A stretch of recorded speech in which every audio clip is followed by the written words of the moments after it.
Gesto de Gestão.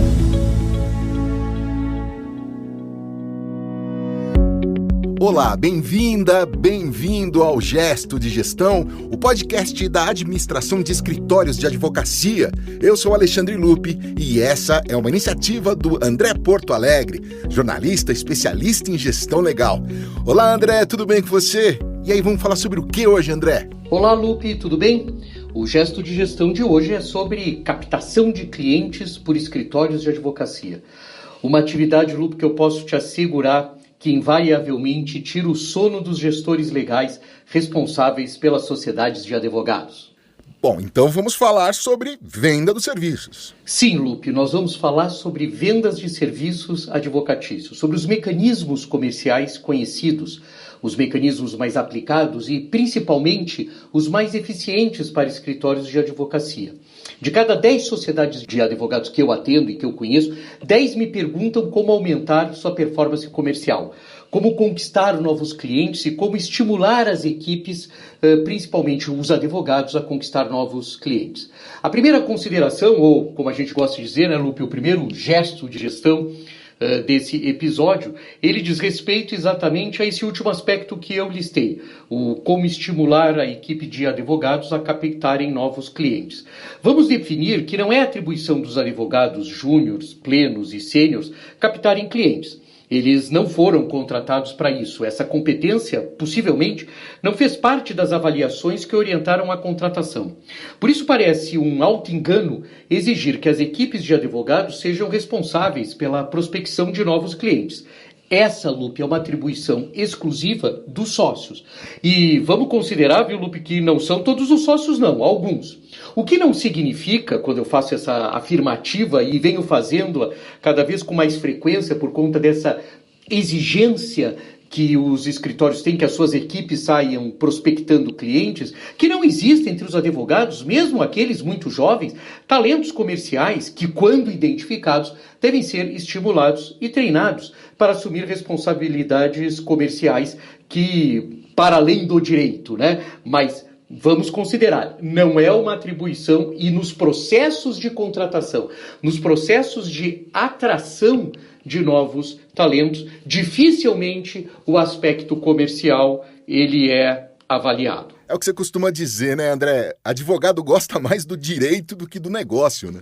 Exatamente, Lupe. E nesse contexto, muitos gestores de escritórios de advocacia, geralmente advogados, esquecem a máxima que o negócio dos negócios são os negócios.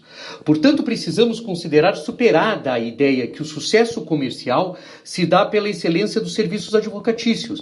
Essa é uma exigência que precede a atividade e, portanto, não pode ser considerada um elemento comercial. E, André, explica para o nosso ouvinte quais são os elementos comerciais. O primeiro é a definição de um posicionamento para o escritório. É necessário que o mercado saiba identificar o escritório e perceber objetivamente os diferenciais relevantes da banca.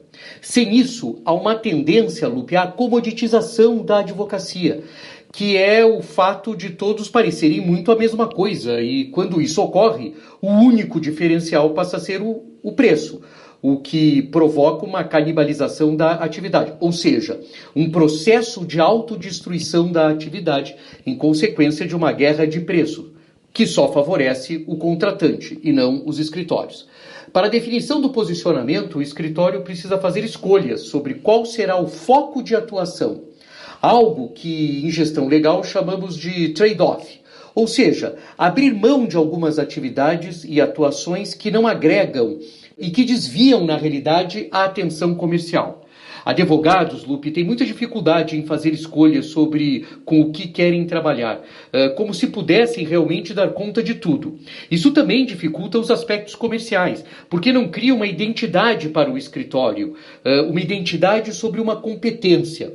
O fato de investir na percepção de um posicionamento, ou seja, sobre uma área de atuação, não significa obrigatoriamente que não vai se fazer outras coisas, mas que a atenção, a comunicação, os esforços comerciais estarão voltados para aquilo que pode ser facilmente reconhecido como uma especialidade, reconhecido como uma competência do escritório.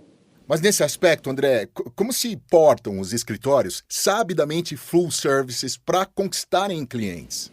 Esses também, Lupe, terão de encontrar um posicionamento, um foco, uma singularidade que resulte em uma mensagem consistente para o mercado e principalmente para os clientes.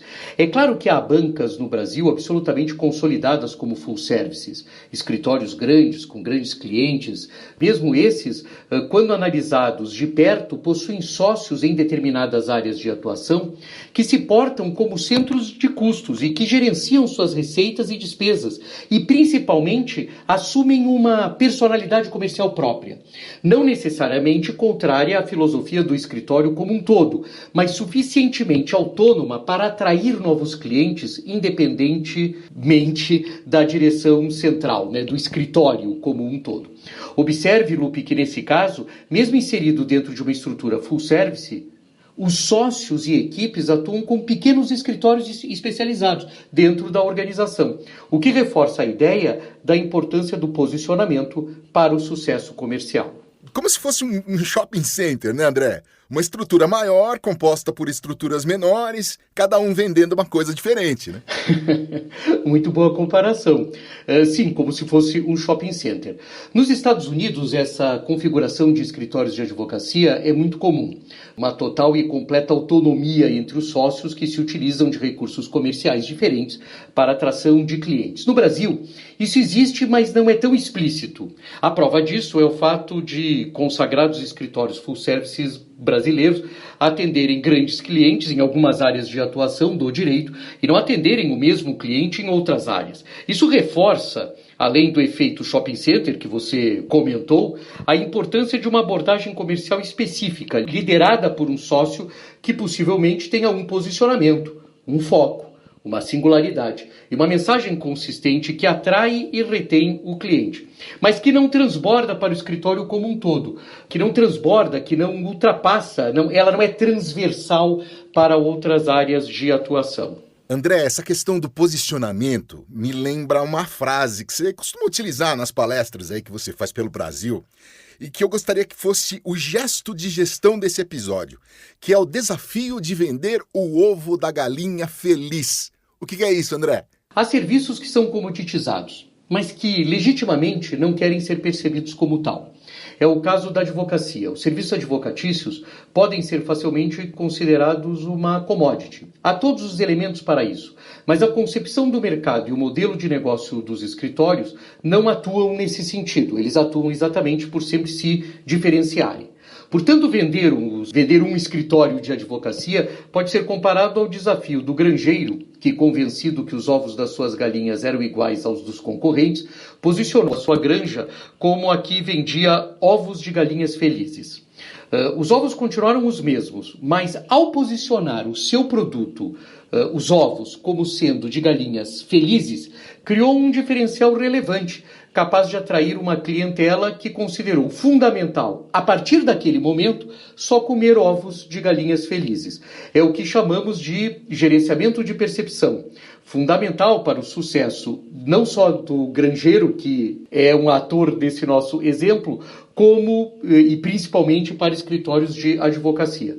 Eu não quero aqui, Lupe, fazer a comparação de que advogados são granjeiros e serviços advocatícios são ovos. Mas, sem dúvida nenhuma, essa analogia, essa forma de tratar todos os dias, os advogados deveriam pensar se estão vendendo ovos de galinhas felizes ou se estão vendendo somente ovos. Se estiverem vendendo somente ovos, se não tiverem um diferencial relevante, se não tiverem um posicionamento que possa ser reconhecido e que facilite na realidade a abordagem comercial, a interlocução comercial, eles dificilmente vão ter sucesso nesse trabalho muito difícil e que não se encerra nesse capítulo, nesse episódio, viu, Lupe? Eu acho que por mais em próximas ocasiões a gente vai continuar abordando a importância da captação de clientes. Por enquanto, acho que o exemplo do granjeiro que vendia ovos de galinhas felizes é muito pertinente para a situação da venda de serviços advocatícios. Pois é, André, valeu mais uma vez, muito obrigado, viu?